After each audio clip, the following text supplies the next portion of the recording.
she, like you said, she looks like a reporter and things like that. So is that tough to kind of navigate literally like the yin and the yang, like the two different worlds? I'm sure you're somewhere in between. Is that fair to say?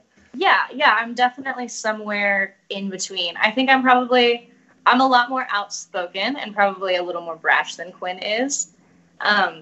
But it's not hard to be mousy or be me. Like I said, like I'm a very anxious person. So it's so easy to just wear that anxiety like a costume. And I think that's probably what helps me the most with that. Because she is just this like very like anxious, nervous, frenetic energy. And I find that really fun to play into and having conversations with people. But as far as like, I don't know, drawing the line, that was a really big struggle for me whenever I first started. I remember I had like my interviews had gone up for the first time and people had responded really well to me. And Bully Ray came up to me and he was like, the only person that can mess this up for you is you. And I have never forgotten that. Like, that was the most, resourceful piece of information and advice that I think that I've been given, because it's true. Like, and so I've walked this fine line, especially on social media, between like, well, I'm a very snarky and not mean-spirited person, but like I will stand up for myself. I'll stand up for what I believe in. I had some controversial tweets.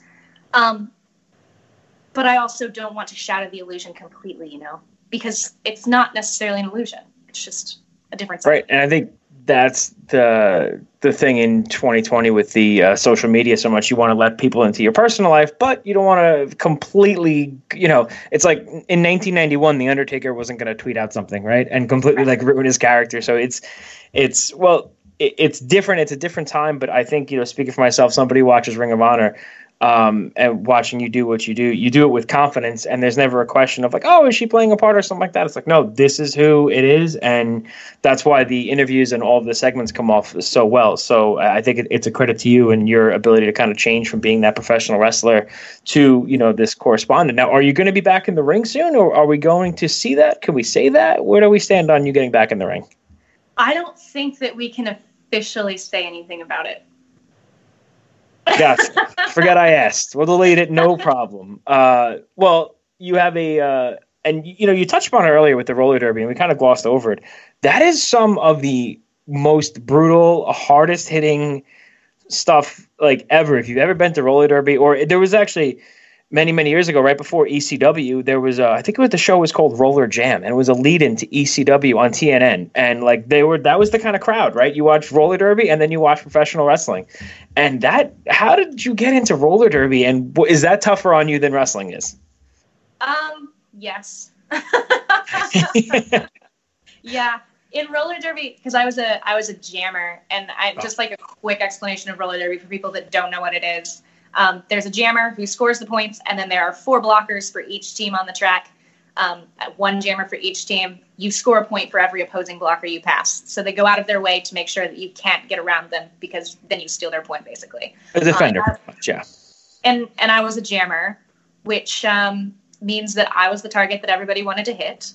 I was actually pretty good at roller derby. I really enjoyed it. I really love the game. I miss the game a lot.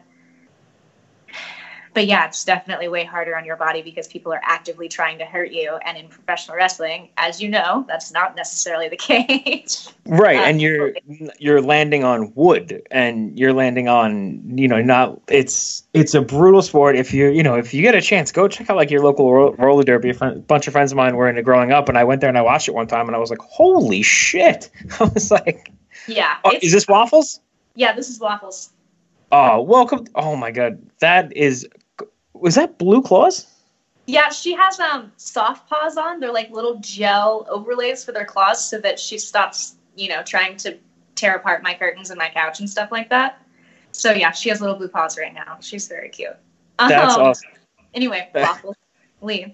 But I got into roller derby much in the same way that I got into professional wrestling.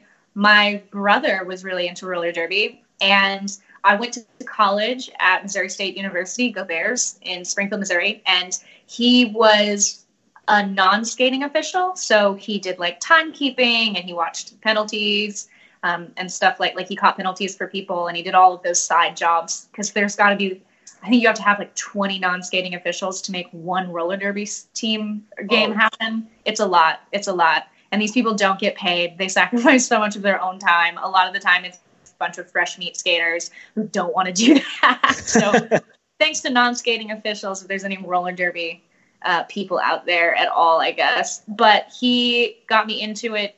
And then Whip It came out while I was a senior in high school. So that just kind of like furthered me being like, yeah, my brother thinks it's really cool. I think my brother's really cool. So I'm going to go do this. And then Whip It came out and I was like, hell yeah, Ellen Page. That's all. I forgot about that. That was right around that time. Well, that's such a cool story. I mean, roller derby, professional wrestling, powerlifting. It seems like there's nothing you can't do. We are huge fans of yours. Nothing but continued success to you. And where can everybody get the new Quinn McKay shirt? Oh, at the ROH Pro Shop. ROH Pro Shop, Ring of Honor website. Go on there. I think there's a discount. I just got something in email this morning, maybe free shipping. Go out there, check it out. And to follow up with you on social media, where can we find you?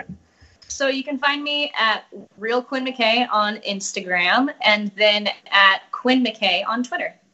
At Real Quinn McKay on Instagram and Quinn McKay on Twitter. Well, thank you so much. We appreciate your time. Stop by our show. Your very busy schedule and nothing but continued success. And we can't wait to see what Ring of Honor has for us in 2020.